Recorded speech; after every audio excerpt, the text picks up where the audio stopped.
So now they get it. Now they finally understand.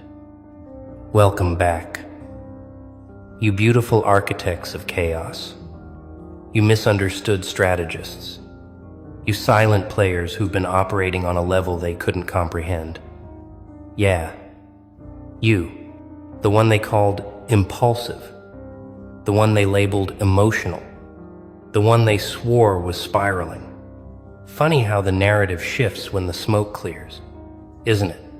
Funny how crazy suddenly looks like precision when they finally see the board you were playing on while they were stuck on checkers. Let me ask you something. When did you first realize they thought you were losing your mind? Was it when you walked away without explanation? Was it when you stopped arguing back? Was it when you made that move that looked reckless to everyone watching but felt like the only logical choice to you? They panicked, didn't they? Your friends, your family, maybe even people who barely knew you started whispering, started diagnosing, started placing bets on how long until you crashed and burned. But here's what they didn't see. Here's what they couldn't possibly understand because they've never operated at your frequency. You weren't losing control. You were taking it. Every move that looked chaotic was calculated. Every bridge you burned, you checked the wind direction first. Every person you cut off, you'd already run the projection of your life with them still in it. And you deleted that timeline with surgical precision. They thought you were falling apart. You were falling into place. You see, there's a frequency of intelligence that terrifies people because it doesn't announce itself. It doesn't wear credentials. It doesn't need approval from the committee. It just moves. And when it moves, it looks insane to people still trying to predict outcomes using the same broken formulas they've been taught since birth. You stopped playing by their rules, and they called it a breakdown. You started playing your own game, and they called it madness. But madness and genius, they've always lived in the same house, haven't they? The only difference is the scoreboard at the end. Let's rewind the tape. Let's go back to that moment, that specific moment when you made the choice that made everyone question your sanity. Maybe you quit the job that looked perfect on paper, but was draining your soul like a slow poison. Maybe you ended the relationship that everyone said was so good for you, but felt like drowning with an audience. Maybe you disappeared for months without posting, without explaining, without performing the mandatory social media circus that proves you're still alive and participating. They called it erratic. They called it self-destructive. Some of them, the ones who really thought they knew you, they called it a cry for help, with that condescending concern dripping from their voices like they were narrators in your tragedy. But you weren't crying for help. You were eliminating distractions. You weren't breaking down. You were breaking through. And the most beautiful part, you didn't need them to understand. You didn't need their permission, their blessing, or their damn opinion. Because here's the thing about calculated risk that safe people will never comprehend. It looks identical to recklessness from the outside. The person who jumps without a visible parachute and the person who jumps knowing exactly where they'll land, they look the same mid-air. But one of them studied the physics. One of them ran the numbers in the dark while everyone else was asleep, dreaming small dreams in their comfortable cages. You were that person. You are that person. And now they're starting to see it. Now the results are rolling in. Now the life you're building, the person you've become, the peace you're walking in, it's undeniable. And suddenly their tune changes. Suddenly it wasn't crazy. Suddenly it was brave. Suddenly you weren't reckless. You were taking a leap of faith.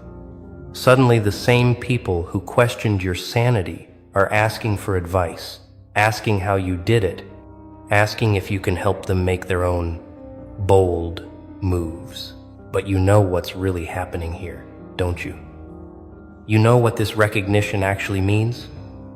It means they're finally catching up to a decision you made months ago, maybe years ago. They're finally arriving at the conclusion you reached while they were still debating in the group chat. They're finally seeing the vision you had when there was nothing but darkness in your own conviction. And that gap, that time gap between when you knew and when they figured it out, that's the proof. That's the proof you were operating on a different level. That's the proof their concern was just fear disguised as care. That's the proof you trusted yourself when you had every logical reason not to, and you were right. You weren't lucky. You weren't reckless. You weren't crazy. You were correct. And being correct before everyone else is what they call genius. Even when they're too proud to use that word directly to your face. Let me tell you what really happened, because they'll never admit this part. When you made that move, when you did that thing that looked insane, something in them recognized it. Something deep in their unconscious knew you were onto something real, something true, something they didn't have the courage to reach for themselves. And that recognition, that brief flash of what if they're right, it terrified them more than anything. Because if you were right, if your crazy was actually clarity, then what did that make them? It made them cowards. It made them complicit in their own mediocrity. It made every safe choice they'd made look like exactly what it was. A surrender to fear dressed up as responsibility. So they had to make you wrong. They had to make you the cautionary tale. They had to turn your boldness into a warning label so they could sleep at night in their prisons of comfort. But you didn't give them that satisfaction, did you? You didn't crash. You didn't burn. You didn't come crawling back with apologies and admissions that they were right all along. Instead, you did something far more devastating. You thrived. You evolved. You became living proof that the path they were too scared to take actually leads somewhere beautiful. And now they have to live with that. Now they have to watch you exist in a reality they told themselves was impossible.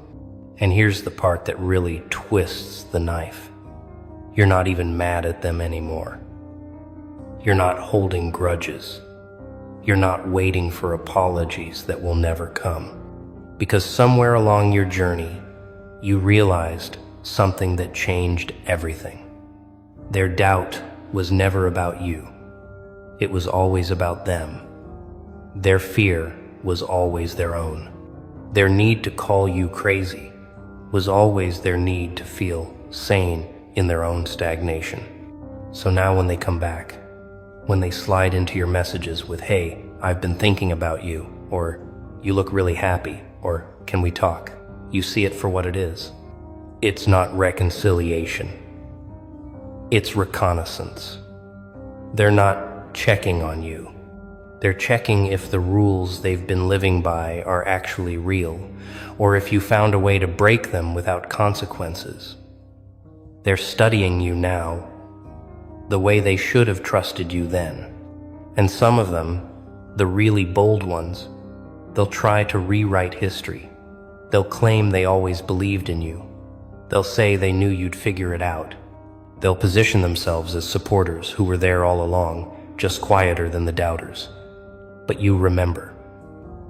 You remember who was silent when silence felt like abandonment. You remember who questioned when you needed certainty. You remember who stayed and who ran when your life looked like a disaster movie to everyone watching. But here's the beautiful part. Here's the part that makes all of it worth it. You don't need them to rewrite history because you're too busy writing the future. You don't need them to admit they were wrong because you're too focused on being right about what comes next. You don't need their validation now because you learned to validate yourself when their approval was the only currency you thought you needed. Let's talk about the pattern they're starting to recognize. Because this isn't the first time you've done this, is it? This isn't the first time you've made a move that looked questionable and turned it into something undeniable.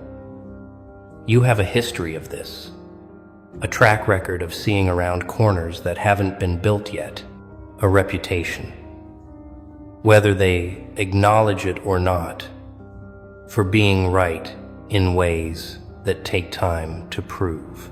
You're the person who called the breakup before anyone else saw the cracks. You're the person who left the party early before it turned into a mess everyone regrets. You're the person who walked away from opportunities that looked golden but smelled wrong, and then watched those opportunities rust in real time. You have instincts that operate faster than their logic, and that's always been your advantage and their confusion. They process through committees. You process through clarity. They need consensus. You need truth. They move when it's safe. You move when it's right. And that difference, that fundamental difference in operating systems, it creates a lag. They're always seeing your moves in retrospect, analyzing your decisions after the outcomes are already visible, wondering how you knew when there was no way to know. But you did know. You always know. Not because you're psychic, not because you're lucky, but because you've learned to listen to the frequency they've tuned out. You hear the whispers underneath the words. You see the patterns underneath the chaos. You feel the shifts before the ground starts moving. They call it intuition, like it's magic. You know, it's just paying attention at a level that most people find exhausting. And that's why your crazy was calculated, because you were calculating with data they couldn't perceive. You were running equations that included variables they didn't believe existed. You were solving for outcomes they couldn't imagine because they'd never allowed themselves to want something that far outside the script. Your math looked like madness because they couldn't see the numbers you were working with. Now let's talk about what happens next. Because recognition is just the beginning. Now that they see you were right, now that they realize your breakdown was actually a breakthrough, they're going to want something from you. They're going to want the formula. They're going to want the shortcut. They're going to want you to translate your instinct into instructions they can follow without having to develop that instinct themselves. And here's where you have to be careful. Here's where the real test begins. Because it's tempting to teach. It's tempting to explain. It's tempting to take every person who doubted you and turn them into a student just to prove you were always the teacher. But not everyone deserves your wisdom. Not everyone has earned access to your process. Some people want your results without your risk. Some people want your clarity without your chaos. You don't owe them the map. You don't owe them the breakdown of every decision that led you here. You don't owe them the privilege of understanding what they refuse to trust. Some lessons are only meant for the people who learn them in the fire, not the people who show up after the smoke clears asking how you survived the flames. Your story is yours. Your strategy is yours. Your madness, your genius, your calculated chaos, it's all yours. But for the ones who were there, for the ones who stayed quiet when they didn't understand but didn't question your sanity, for the ones who gave you space when you needed distance and didn't make it about them, those people, they get to see behind the curtain. Those people earned the right to know how you did it, not because they supported you perfectly, but because they supported you imperfectly without trying to stop you. And here's what you can tell them. Here's what you can share with the people who actually deserve to know. You didn't have a plan. You had a compass. You didn't follow steps. You followed truth. You didn't calculate every outcome. You calculated the cost of staying the same and decided any risk was better than that certain death. You didn't know it would work. You knew doing nothing definitely wouldn't. You trusted yourself in the dark. You believed your instincts over their advice. You chose your peace over their understanding. You valued your future over their comfort. And every time you made a choice that looked insane, you were really making a choice between two versions of yourself, the one they wanted you to be and the one you needed to become. You chose yourself every single time. And that choice, that consistent choosing of yourself, even when it looked selfish, even when it felt lonely, even when you had no proof it would lead anywhere good, that's the genius they're recognizing now. That's the calculation they're finally seeing. You bet on yourself when you were the longest shot in the room. You invested in your own vision when no one else could see it.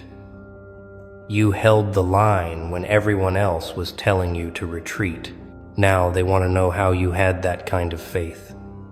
They want to know where that certainty came from. They want to know what made you so sure when everything looked so uncertain. And the answer is going to disappoint them because it's too simple. The answer is you weren't sure.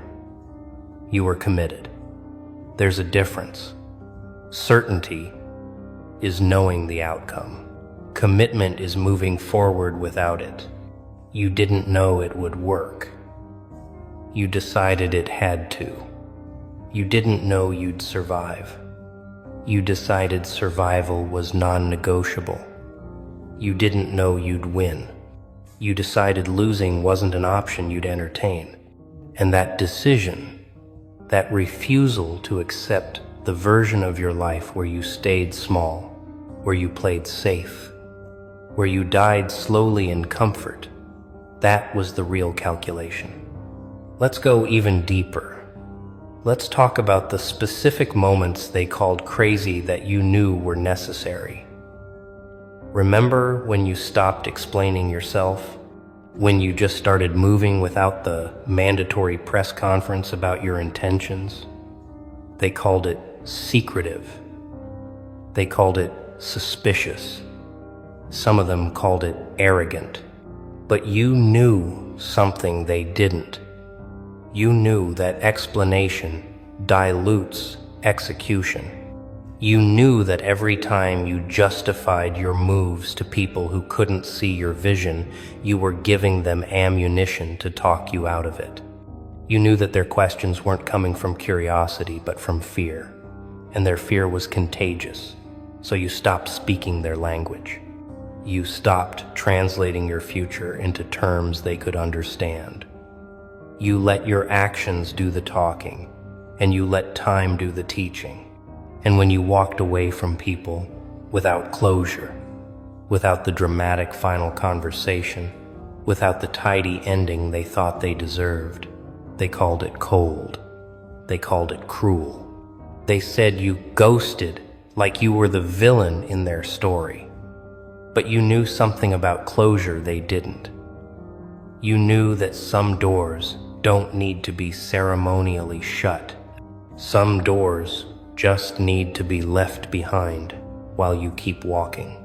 You knew that the closure conversation they wanted was really just another attempt to change your mind, to plant doubt, to make you second-guess the knowing that lived in your bones. So you denied them that opportunity. You protected your decision by refusing to defend it. You honored your choice by not putting it up for debate. And that was genius masquerading as coldness. When you disappeared from social media, when you stopped performing your life for an audience that was watching you like a reality show, they said you were isolating. They said you were cutting yourself off. They diagnosed you with everything from depression to delusion because you stopped giving them content to consume. But you were doing something they couldn't comprehend. You were remembering who you were before you became a character in everyone else's story. You were shedding the performance. You were killing the avatar. You were finding the version of yourself that existed before you learned to shapeshift for survival. And that process, that brutal, beautiful process of unbecoming everything you're not, it requires silence. It requires absence.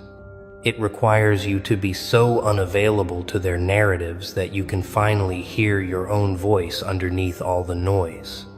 They called it crazy because your absence made them uncomfortable. It made them question why they needed your presence to validate their own existence. It made them wonder what you were doing in that silence that was so much more important than maintaining your position in their social ecosystem. And the answer they couldn't know because you weren't performing it, is you were healing, you were building, you were becoming.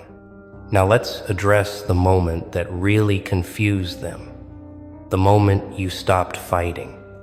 Remember when you used to argue back? When you used to defend your perspective, correct their misunderstandings, prove your point until they had no choice but to see your side. And then one day you just stopped. You let them think whatever they wanted. You let their version of events stand uncorrected. You let them be wrong about you in public while you focused on being right about yourself in private. They thought you'd given up. They thought you'd accepted their narrative.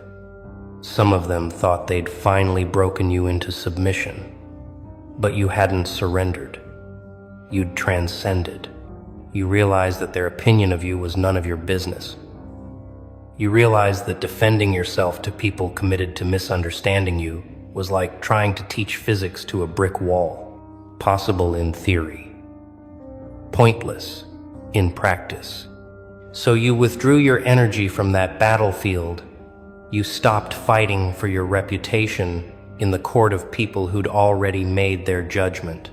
You let them have their wrong story because you were too busy living the right one. And that selective silence, that strategic surrender of the argument to win the war, that was the calculation they mistook for defeat. Here's what they're realizing now. Slowly, painfully, reluctantly, every move you made that looked like a mistake was actually a test. You were testing their loyalty, their trust, their ability to believe in you when belief was the only currency that mattered. And they failed. They failed spectacularly. They chose the comfort of group consensus over the courage of individual faith. They chose the safety of doubting you over the risk of defending you.